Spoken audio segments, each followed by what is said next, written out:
Welcome to our Driving Matters Vodcast series, produced by the Traffic Injury Research Foundation in partnership with cooperators. Learning to drive is such an important step towards independence, but it is a privilege that comes with a lot of responsibility. Young drivers have the highest crash risk of all age groups because of their young age and inexperience. Driver education programs are an important tool to help young people recognize risks and practice driving in a safe environment. This podcast series is designed to answer common questions about driver education submitted by teens and their parents, and share tips to help them practice driving while staying safe. Our co-hosts Karen and Kylee are sharing their experiences as a parent-teen duo going through the process. Hello, everyone. Welcome back to our Driving Matters podcast by the Traffic Injury Research Foundation with sponsorship from cooperators. I'm Karen, and my lovely co-host to my right is my daughter Kylee. And as always, we have with us Robin Robertson from the Traffic Injury Research Foundation, President and CEO. And our special guest expert today is Dan Mayhew, also from TIRF, who has actually been with TIRF for over 40 years. Hi, Dan. Hi, Karen. Hi, Kylee, and hello, Robin. Thank you so much for joining us. So today's episode is on driver education during a pandemic. And I'm sure most of us were hoping this wouldn't still be a topic at this point in time, but the reality is that it still is. As we've mentioned in our other episodes, we polled Canadian parents and teens for what were the questions that are top of mind for them. Let's start first talking a little bit about driver education programs. So Dan, I'm super pleased that you've been able to join us because I know for the last 40 years you've been instrumental in a lot of jurisdictions in helping them develop as well as evaluate driver education programs. So as many of us know, these programs are offered to young people as they're learning to drive, and they're available in most jurisdictions across North America. Completion of the program is not always mandatory. It is in a few jurisdictions in Canada, but generally the programs are voluntary, and teens are strongly encouraged to take it because it's a great opportunity to help them learn how to drive safely and become accustomed to the complexity of driving. And the premise behind these programs is really to teach young people the basics about road rules and the handling of the vehicle using a combination of classroom and on-road vehicle instruction. And the driver education programs may be delivered either through the licensing authorities in your jurisdiction as well as through private schools. So in 2020, when the COVID-19 pandemic occurred, it had a significant impact on the delivery of driver education and created a lot of challenges with respect to teens learning to drive. If we can get started by just having you talk a little bit about what does a driver education program look like, and what are some of the key pieces of the puzzle that teens can expect as they take these courses? Yeah, driver education, as you might think, is designed basically to teach teens how to operate a motor vehicle. So it's a kind of critical first step that's integrated with the driver licensing system.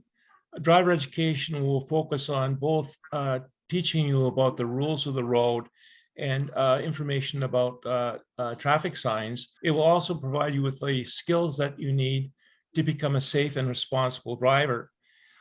Driver education isn't necessarily the first thing you do in a province to get your license. What you initially have to do is prepare for and pass a knowledge test that's provided by the licensing authority in your province.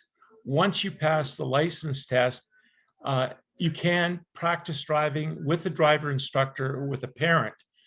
Driver education typically is set up where there's about 30 hours of lessons in the classroom and about 6 to 8 hours of in-vehicle instruction with a trained driver instructor. In some provinces, it may be, in fact, as much as 15 hours in the vehicle, and that would be the case in the province of Quebec. Driver education is certainly a good stepping stone, but it's not the only thing that one should do. Parents are also critical to the learning to drive process. So both driver education and driver instructors, as well as parents and the licensing authority, have very important roles to play in the learning to drive process. After you take driver education on a learner's license and have been driving for the required minimum number of months, which could range from 6 to 12 months in a jurisdiction, you would take the basic road test from your licensing authority. And if you pass the road test, then you move on to a provisional license, or in the case of, for example, the province of Ontario, it's called the G2 license. Some provinces like British Columbia and Ontario also have an advanced exit test, which is a test that you would take after about 12 months on the provisional or intermediate stage. And it's as it implies, it's more advanced. It deals more with hazard perceptions, for example, than you would necessarily find with a basic road test, which focuses a lot on just how well you can operate the vehicle, the car, how good you are at turning corners, how well you negotiate through an intersection. I think from Kylie and my perspective, of course, we live in BC, and Kylie is currently going through that final stage you were talking about, Dan. So she's got that wonderful green N that's on a magnet on the back of her vehicle, but you're getting really close to moving away from that by taking that final test. As a parent, I'm super thrilled and proud of you, but I'm also really nervous because now, like, you're really going to be out there driving. Yes. I guess it's a combination of I'm going to put more pressure on myself and also relieve some pressure. A lot of the restrictions, the day and night time restrictions, how many people you can have in the car. I won't have to try and map out, like, okay, I can only have my sibling in the car and only one friend. Personally, you feel feel like you have a bit more leeway when you have that N on there. It's like, okay, people see I have the N on there. If I mess up, I'm sorry. You can see I'm learning. I don't have that to fall back on. Once it's off there, it's like, no, I should know what I'm doing. I'm sorry.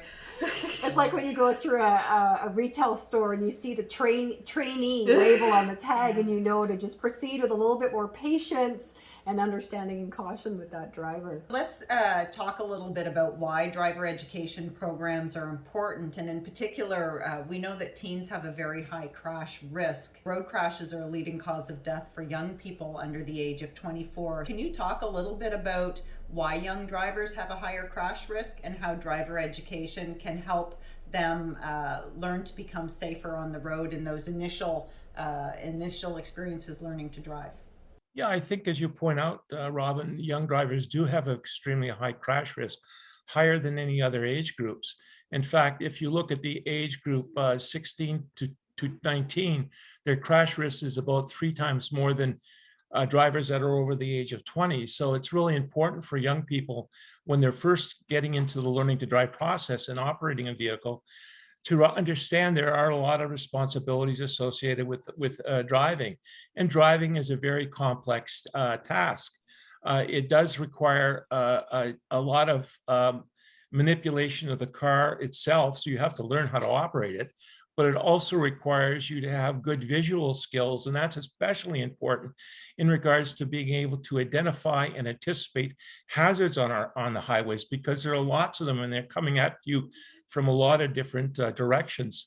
Then that's especially the case if you're driving in more complex driving situations. A lot of teen crashes, for example, are at intersections. But teens are at high risk for primarily 2 reasons. The first reason is age. Not surprising, it's youthfulness. A lot of teens are relatively immature at 16 and 17-year-olds especially, and they really don't have the kind of maturity that develops with age that will be necessary to make them a really, really safe driver. So there's lots of caution that has to be taken, and they tend to be some susceptible to peer pressure. Other teens in the vehicle can not only cause a distraction, but they can encourage the teen driver, to take risks. And teens should be made aware of these risk factors that they face when they first initially start to learn how to drive. And that's partly what driver education does. Driver education is important too, because one thing that teens have, as does any inexperienced driver, regardless of age, is that they are truly inexperienced. They haven't been driving. So they don't have the skill set to really reduce their risks right away. In fact, the first 6 months of driving when they are driving independently after the learner phase is a highest risk period for young drivers. And what happens is risk from the first month after obtaining their independent or provisional license is really, really high.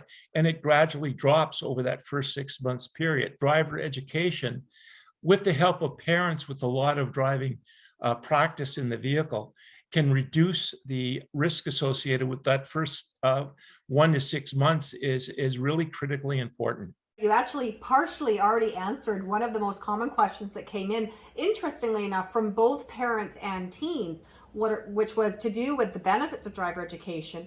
But the other part of the question was, does driver education reduce crash risk among teens?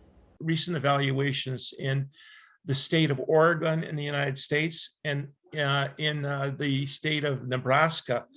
And these were large-scale, well-controlled studies that demonstrated that driver education did have anywhere from a 5 to 15% reduction in crashes. And in terms of violations, there was as much as a 40% or more reduction in violations. The news in more recent years has been far more positive in terms of the extent to which driver education is an effective traffic measure in reducing crashes. But there is an onus on parents to ensure when they considering having their teenager take a driver education program, they're smart shoppers in terms of the type of program they may decide to have their kid or their children enrolled in. And the reason for that is although they are necessarily have to subscribe to the standards that are applied by the licensing authority in each province, there's still some variation in the quality of programs. So parents need to be informed about the types of driver education programs that are more likely to have a potential reduction in the crash risks that their teens are facing once they're out on the highway driving independently. Dan, that's a really good point, because I know for Kylie and I, when we were first looking at what kind of driver education we would put her through, my husband Daryl had gone through Young Drivers of Canada, which he still to this day credits for literally saving his life in different scenarios he's had to face. For me, although I live in BC now, I went through driver ed in Ontario. So we were looking, at a sort of a variety of options for Kylie. But what was really interesting, our first choice was private driver education through an accredited driving instructor. But when we finished that process, what happened, Kylie? What did you decide and why? It wasn't really enough with the private one. There was no classroom time to go over certain scenarios. It was all, what's the word for it? Online? No. In vehicle? Yeah, it was all in vehicle, and it was all circumstantial. So depending on what was going on in Nanaimo at that time, that's what I got to experience just in those few weeks. So I didn't get the chance to go through, okay, so over here we have a picture of this, and this is what you do when this, and this happens. It was just, okay, so there happens to be construction here today. This is what we do here. But then I didn't get a chance to go through like what to do in winter weather or when it's pouring with rain, because it happened to be that it was the summer and it didn't really rain during my classes, so I didn't get any knowledge with that. What I'm hearing then, Kylie, is that it's important to have that blend of the classroom instruction, but being able to put that into practice in the real world and actually experience different scenarios, but then have an opportunity to practice what you've learned. That's seems to be one of the benefits that you're talking about when it comes to driver education.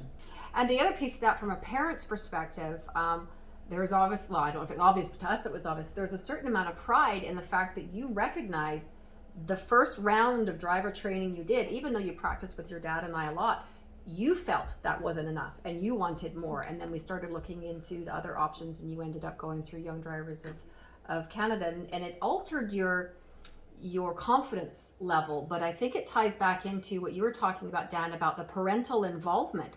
So not only did Kylie decide that she felt she needed more training and a more robust course program, but by doing the driver practice with you, we felt the same way. And it was really nice for us as parents to realize we didn't have to tell you to do that. So what would you say to other teens who are in a similar situation and might be like, all they're thinking about is, I just want to get my license. I just want to get my license. I mean, I in my life, I've not heard of anybody willingly choosing to do more driver training that wasn't actually required. You didn't have to do it.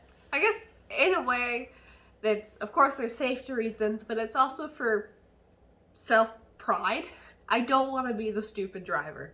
I never wanted to be that kind of driver. I don't want to be the one you roll your eyes at because they've made some questionable maneuver on the highway. And I wanted those in the car with me to feel safe. I didn't want them like hanging on to the roof and the windows while I'm making a questionable left-hand turn. I wanted everyone and myself to feel safe. I didn't want to feel scared because deep down you know, yeah, I don't really know what I'm doing. And you never want that while you're driving a weapon, essentially. So that leads us perfectly into the next most popular question that came in from teens. What driving skills are critical for teens to learn? Dan, what do you think are the most important techniques and skills that students need to learn? Before I answer that question, I'd like to say kudos to Kylee. Congratulations on being a smart, responsible young teenager. A lot of teenagers aren't like you. And that's the unfortunate part. And they are the teenagers that are more likely going to be involved in a crash. You obviously care about safety. You went through private schools. You felt that you needed more instruction and you needed more practice. That's wonderful, because as much practice that teens can get with a combination of driver education, be it a program that operates both in classroom and in vehicle, or just a lot more driving instruction hours from a driving school, the more you can get of that, combined with very intensive parental supervision in terms of driving practice, going from situations initially that are very, very low risk, because driving with someone else in the vehicle who's a parent or a driver instructor is a very low risk situation. Very few teens crash when there's a supervisor in the car. It's a very forgiving kind of environment. But going from a low risk situation that involves, for example, driving initially in a parking lot or in a residential area with very little traffic volume, and gradually moving up to more complex environments, for example, driving during rush hour with your mom in the morning, or driving to school, from school with your dad or your mom in the afternoon, that have more traffic volume, all the way up to situations that you were concerned about and you mentioned, like driving at night. What darkness provides additional risks associated with young driver crashes. So it's good to get practice there, but not right away. Similarly, the licensing system is such that it's usually a 12-month learner phase, 6 to 12 months. So in most cases, it's covered over the winter time. And in Canada, those winter months can be quite severe. It's important for teens, if they can, to get practice during summer, spring, and autumn seasons, when the weather conditions are better, with some driving in the rain eventually, but then to be able to have an opportunity to drive under winter conditions that are more complex and often more dangerous than it would normally be driving on a clear day with a dry road. So those are all important. One of the risk factors that's really critical for teens is that they do crash often. Because of hazard perception, they're less likely than an older, experienced driver to recognize hazards. One of the other things that you would learn in the in-class sessions mostly, which, as Kylee, you mentioned, those were important, and you eventually got them with a program like Young Drivers of Canada, is the whole issue of fatigue. I'm sure they had lessons on driving fatigue, because that's another high-risk situation for teens. Because of the fact that they are youth, they're young, and that often they're tired for a bunch of reasons in the morning. They're often driving fatigued. The third thing, besides hazard perceptions and fatigue, that good driver education courses focus on are driving distractions, because being distracted is also a critical factor in teen driver crashes. It's important to be able to not be distracted by things outside of the vehicle that you might be driving by, like a construction site, something like that. And it's critically important not to be distracted because of things happening in your vehicle. Peers in the vehicle, for example. That's why some jurisdictions in the intermediate stage restrict the number of teen drivers in the car with you. That's so that you're not going to be distracted by a bunch of teens doing every kind of thing in the car. Your smartphone. You can easily be distracted by that. So you shouldn't be using it, especially texting while you're driving the vehicle while it's in operation. There's a lot of issues like that that are related to the risk factors, but driver education also provides the opportunity to understand the kinds of risks that you might face and the critical steps that you should take to try to avoid the situations that can be hazardous, in fact, can be critical in terms of fatalities, serious injuries that do occur on the highways. And teenagers, a lot of them do get killed. For example, in Canada, each year about 300 teens are killed and close to 2,000 are seriously injured. It's important not only to take a good program like driver education, but also get the critical practice that you need driving with your parent as much as they possibly can provide with you with that type of supervisory experience. Robin, with the complexity and the variety of driver education programs that are out there, what kinds of questions should I be asking? Because I felt like I'm again proud of Kylie, but I felt like I'd let her down when we proceeded with the first one. It wasn't enough, and we all knew that at the end of it. And maybe I should have asked different questions, or there's other things I should have gone into. I wasn't aware of how important the in-class component was. What do we do as parents to make sure we're making those right choices and asking those right questions? I think that's a good question in terms of for parents to help navigate that process, because it can be complicated. The good news is licensing authorities have standards and regulations with respect to the delivery of driver education in provinces across the country, and we do provide links to those in our Young and New Driver Resource Center. And we also have a checklist for parents and teens to identify some of those top factors they should consider. So I think the most important advice I can give parents is really to be engaged with your teen in selecting a driving school. It's important that the teen look at the different options that are available, perhaps talk to some of their friends to see what they've done, but then share that information with your parents. And for parents, you need to be ensuring that the driver education program has, as Dan said, that combination of classroom and in-vehicle instruction, how many hours in each of those that they're going to get, because the research tells us more is better. And then having a conversation with the driving instructor to get a sense of what types of topics are covered. As Dan said, there's many newer issues that we're more aware of and sensitive to that create crash risk that are now being addressed within driver education programs, like fatigue and like distraction. And I think for those of us who took driver education many years ago, those weren't ever topics that we covered. So getting a sense of what's the content, as well as what types of information and what types of opportunities for parents to engage, as well as how much guidance for parents to work with their teens to really reinforce some of that driver instructor training. It's a really good point, and it made me think about one of the things I valued most about when Kylie went to driving instruction 2.0 was that at the end of each of her in-vehicle lessons, she came home with a checklist, and it showed me what she'd covered. And so it gave her dad and I a really nice outline of these are the things that she worked on, so these are the things that we should be focused on practicing, so that my husband and I weren't heading out and teaching her something that's important for her to know, but it wasn't in the context and in the order that she was learning it. And Dan, you mentioned about the importance of learning different skills at the appropriate time, and I think the more robust level of driver education helped her dad and I make sure that we were lined up with what she was learning, when she was learning it, and in what situations. So we knew when to move from practicing in a parking lot to the residential streets, to then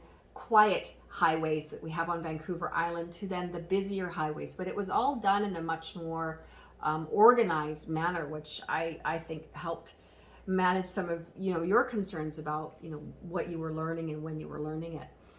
So Dan, can you jump in and just talk about what you think parents need to know with their teens in terms of selecting a driving school, and what are the things, the kinds of questions that they can ask? Yeah, I think it's important, and Robin, you've already touched on this, is that most provinces will have lists of schools they approve because these schools meet their standards. So that's a bare minimum. Make sure you're go on the government website, Driver Licensing Authority's website, and make sure that you're identifying schools that have been approved by the licensing authority.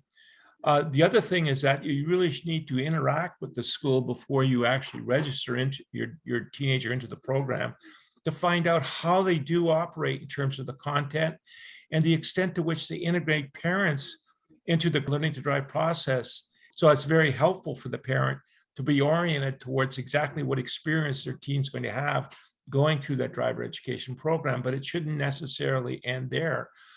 The parent should also, at some point, as you had indicated at the end of the course, they gave you a checklist of how well, I guess, Kylie was doing and the kinds of things she should be continuing to practice on, and where and how that should be done. And that's critically important to the extent the driver education program is trying to coordinate with parents and their the learning to drive experience of teens, because parents have a huge role there too.